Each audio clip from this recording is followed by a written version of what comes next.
సాధారణంగా రాజకీయ సభలు వేదికలు ఎత్తి మీద ఉంటాయి, కార్యకర్తలు డౌన్లో కూర్చుంటారు.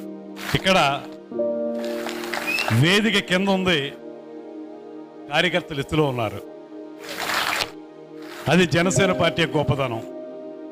అదేవిధంగా వేదిక మీద ఉండేటువంటి రాజకీయ నాయకులు వేరే సభల్లో అయితే తల దించుకుని మాట్లాడతారు, కింద ఉంటారు. కాబట్టి ఇక్కడ తల ఎత్తుకుని మాట్లాడేటువంటి అవకాశాన్ని కల్పించినటువంటి పవన్ కళ్యాణ్ గారికి ప్రత్యేకమైనటువంటి ధన్యవాదాలు తెలియజేస్తూ, ఈనాటి కార్యక్రమానికి అధ్యక్షత వహిస్తున్నటువంటి కాకినాడ పార్లమెంట్ జనసేన పార్టీ అధ్యక్షులు తుమ్మల బాబు గారు, అదేవిధంగా కార్యక్రమ నిర్వహణలో ప్రత్యేకతగా ఈ కార్యక్రమాన్ని నిర్వహించాలనేటువంటి ఆలోచనతోటి కృషి చేస్తున్నటువంటి కాకినాడ రూరల్ శాసనసభ్యులు పంతం నానాజీ గారు, ఈనాటి కార్యక్రమానికి విశిష్ట అతిథి, ముఖ్యంగా నేను ఎప్పుడు చెప్పేదే, ఆయన గుంటూరు జిల్లాకి కన్నబిడ్డ కావచ్చేమో కానీ తూర్పుగోదావరి జిల్లాకి ముద్దుబిడ్డ అయినటువంటి నాదెండ్ల మనోహర్ గారు, అదేవిధంగా ఆయన సభాపతిగా అనితర సాధ్యమైనటువంటి కార్యక్రమాల్ని ఉమ్మడి ఆంధ్రప్రదేశ్లో నిర్వహించినటువంటి సందర్భాన్ని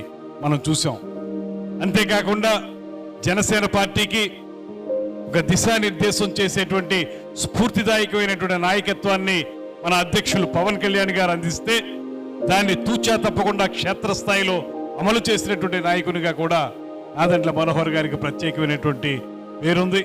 వారికి మన అందరి తరఫున ప్రత్యేకంగా అభినందనలు తెలియజేస్తూ, అదేవిధంగా సీనియర్ మోస్ట్ నాయకులు, రాజకీయాల్లో కొన్ని దశాబ్దాలుగా ఈ రాష్ట్రానికి సేవలు అందిస్తున్నటువంటి శ్రీ కొణతాల రామకృష్ణ గారు, అదేవిధంగా మాజీ ఉపసభాపతి, తెలుగు భాషకి రాష్ట్రంలో ప్రాచుర్యం తీసుకురావడానికి కృషి చేసినటువంటి మండలి బుద్ధప్రసాద్ గారు, అదేవిధంగా మనకి కాకినాడ పార్లమెంటు సభ్యునిగా ఎంతో మంచి పేరు తెచ్చుకున్నటువంటి నాయకులు, ఇవాళ ఢిల్లీలో మన గళం వినిపిస్తున్నటువంటి పార్లమెంటు సభ్యులు శ్రీ ఉదయ్ గారికి, అదేవిధంగా శ్రీ పవన్ కళ్యాణ్ గారికి అనుక్షణం నీడగా ఉంటూ పార్టీ విధి విధానాల రూపకల్పనలో ప్రత్యేకమైనటువంటి చొరవ చూపిస్తున్నటువంటి శాసన మండలి సభ్యులు శ్రీ హరిప్రసాద్ గారికి, అదేవిధంగా వేదిక మీద ఉన్నటువంటి 50 మంది శాసనసభ్యులకు, కార్పొరేషన్ చైర్పర్సన్స్ కు, పార్టీని భుజాన పెట్టుకుని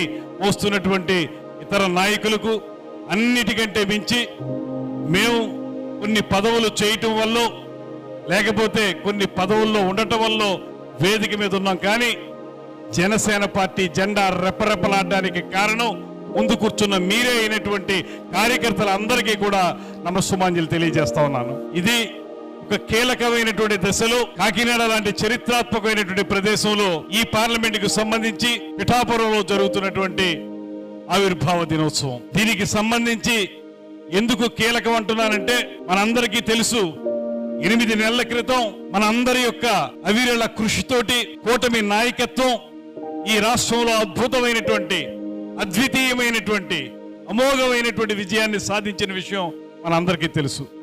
అందులో మీ అందరి పాత్ర, మన అందరి పాత్ర చాలా ఎక్కువ ఉందనేటువంటి మాటను కూడా ఈ సందర్భంగానే తెలియజేస్తున్నాను.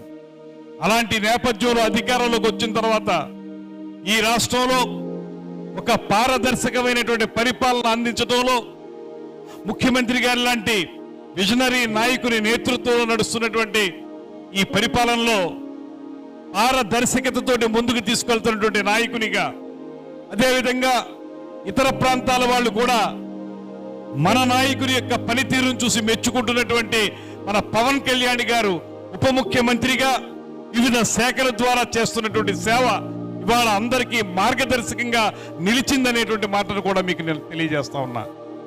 అటువంటి నేపథ్యంలో జరుగుతున్నటువంటి ఈ ఆవిర్భావ దినోత్సవం ముందుగా చెప్పిన ప్రకారం ఒక ప్లీనరీగా ఏర్పాటు చేసుకుందాం అనేటువంటి మాట చెప్పారు. అయితే ప్లీనరీగా చేయాలంటే ఒక పక్కనేమో అసెంబ్లీ సెషన్స్ నడుస్తూ ఉన్నాయి.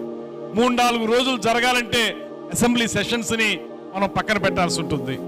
అటువంటి నేపథ్యంలో అలా ప్లీనరీగా కాకుండా మళ్ళీ మన అందరిలో కూడా పునరుత్తేజం ఇచ్చే విధంగా అందరం కలిసి సమైక్యంగా ముందుకు వెళ్ళి రాబోయే రోజుల్లో ఈ పార్టీని మరింత బలోపేతం చేసుకునే విధంగా, క్షేత్రస్థాయిలో పునర్నిర్మాణం చేసుకునే విధంగా మనకి దిశానిర్దేశం చేయటానికే ఈ సభను ఉపయోగిస్తున్నారనేటువంటి మాటను కూడా ఈ సందర్భంగా మనవి చేస్తున్నాను. ఇక్కడ మనకి శ్రీ పవన్ కళ్యాణ్ గారు స్పష్టమైనటువంటి దిశానిర్దేశం చేస్తారు. రాబోయే రోజుల్లో మనం చేపట్టాల్సినటువంటి కార్యక్రమాల గురించి చెప్తారు. దాన్ని మనం ముందుకు తీసుకెళ్లాల్సినటువంటి బాధ్యత మనందరి మీద ఉంది. దాంతోపాటు నేను ఒక్క మాట అయితే స్పష్టంగా చెప్పగలను. చాలా మంది కష్టపడ్డవారు, ఇవాళ పదవులు వచ్చిన వాళ్ళం మేము మాత్రమే కష్టపడడం కాదు, ముందు కూర్చుని మీరు చాలా కష్టపడ్డటువంటి వాళ్ళు చాలా మంది ఉన్నారు. మీ అందరికీ కూడా సముచితమైనటువంటి గౌరవం రావాల్సినటువంటి ఆవశ్యకత కూడా ఉందనేటువంటి మాటలో ఎటువంటి అనుమానం లేదు. అయితే కొంచెం ముందు వెనక ప్రతి ఒక్కరిని కూడా గుర్తించేటువంటి విధానం మన పార్టీలో ఉంటుందనేటువంటి మాటని మీకు తెలియజేసుకుంటా ఉన్నాను. మన ఉప ముఖ్యమంత్రి గారు, మన పార్టీ అధ్యక్షులు వారు కూడా ఖచ్చితంగా ఎవరైతే కష్టపడి తొలి నుంచి పార్టీలో ఉన్నారో, ముందు నుంచి కూడా పార్టీని ముందుకు తీసుకెళ్ళడానికి కృషి చేస్తూ ఉన్నారో వారందరికీ కూడా ఒక ప్రాతినిధ్యం కల్పించాలనేటువంటి ఆలోచన చేస్తున్నారనేటువంటి మాటని మీకు మనవి చేస్తా ఉన్నాను. దాంతోపాటు ఇవాళ కొన్ని కమిటీలు వేశారు. కమిటీల ద్వారా మనం రేపు 14వ తారీఖున జరిగేటువంటి కార్యక్రమాన్ని సజావుగా చేసుకోవడానికి, ముందుకు తీసుకెళ్ళడానికి కృషి చేయాల్సినటువంటి అవసరం ఉంది. చాలా మంది ఇంకా మాతో కూడా అడుగుతున్నారు, మమ్మల్ని కమిటీల్లో వేయండి అనేటువంటి మాట. దయచేసి అందరికీ నేను మనవి చేసేది, కమిటీల్లో స్థానం ఉన్నా లేకపోయినా ప్రతి ఒక్కరం కూడా పని చేసుకునేటువంటి అవకాశం ఉంది. అందరం కలిసి పనిచేద్దాం.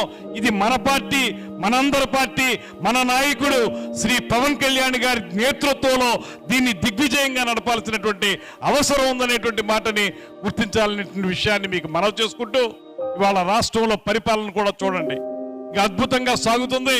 ఒక పక్కన దేశంలోనే గ్రేట్ విజనరీ ఆఫ్ ఇండియాగా పేరు పొందినటువంటి శ్రీ చంద్రబాబు నాయుడు గారు ఒక పక్కన ఉంటే, ప్రజల కోసమే అధికారం అనేటువంటి మాటతోటి పేదవాడి కంట కన్నీరు తుడవటమే లక్ష్యంగా అధికారంలోకి వచ్చి అధికారాన్ని తమ కోసం కాకుండా ప్రజల కోసం వాళ్ళనేటువంటి ఆలోచన చేస్తున్నటువంటి కొణిదెల కొదమ సింహం శ్రీ పవన్ కళ్యాణ్ గారు మరో పక్కన.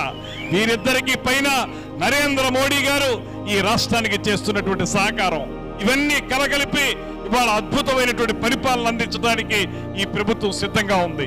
నిన్ననే బడ్జెట్ ప్రవేశపెట్టారు. బడ్జెట్ లో మొట్టమొదటి పాయింట్ చూస్తే మీరు మహిళా శిశు సంరక్షణ గురించి పెద్దగా మనం చెప్పడం జరిగింది. మహిళల రక్షణ గురించి కానీ, చిన్నపిల్లల రక్షణ గురించి కానీ మనం చేసినటువంటి కార్యక్రమాలు.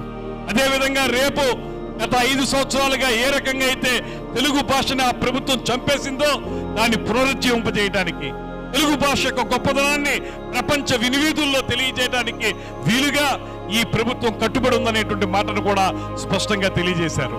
ఈ నేపథ్యంలో జరుగుతున్నటువంటి ఈ ఆవిర్భావ దినోత్సవాన్ని పూర్తిగా విజయవంతం చేయాల్సిన బాధ్యతని మనందరం తీసుకుందాం అనేటువంటి మాటని మీకు మరొకసారి మనవి చేస్తా ఉన్నాను. ఈ ఆవిర్భావ దినోత్సవం ద్వారా ప్రజలకు ఒక సంకేతం ఇద్దాం. మనం చాలా బలంగా ఉన్నాం, జనసేన పార్టీ బలంగా ఉంది, తద్వారా రాబోయే రోజుల్లో కీలకమైన శక్తిగా మనం ఉండబోతున్నాం అనేటువంటి మాటని ప్రతి ఒక్కరికి తెలియజేసే విధంగా మనం పనిచేయాలనేటువంటి మాటను కూడా మీ అందరికీ తెలియజేస్తూ, నీవు నేను మనం, మనం జనం, జనం ప్రభంజనం, ఆ ప్రభంజనమే జనసేన పార్టీ యొక్క బలం అనేటువంటి మాటని మరొకసారి మీ అందరికీ మనవి చేస్తూ సెలవు తీసుకుంటున్నాను. నమస్కారం. జై హింద్.